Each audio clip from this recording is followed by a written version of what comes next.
बहावलनगर में तेज रफ्तार बस उलट गई। हादसे में खवातीन और बच्चों समेत 9 अफराद जख्मी हो गए। रेस्क्यू के मुताबिक हादसा मंचनाबाद रेलवे फाटक के करीब पेश आया। बस मंचनाबाद से बहावलनगर आ रही थी। जख्मियों को तहसील हेडक्वार्टर अस्पताल मंचनाबाद मुंतकिल कर दिया गया। बहावलनगर में तेज रफ्तार बस उलट गई। हादसे में खवातीन और बच्चों समेत 9 अफराद जख्मी हो गए। रेस्क्यू के मुताबिक हादसा मंचनाबाद रेलवे फाटक के करीब पेश आया। बस मंचनाबाद से बहावलनगर आ रही थी।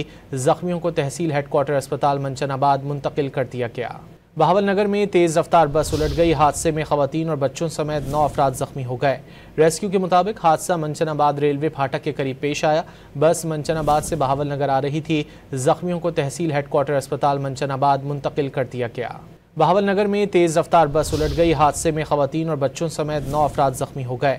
रेस्क्यू के मुताबिक हादसा मंचनाबाद रेलवे फाटक के करीब पेश आया। बस मंचनाबाद से बहावलनगर आ रही थी। जख्मियों को तहसील हेडक्वार्टर अस्पताल मंचनाबाद मुंतकिल कर दिया गया।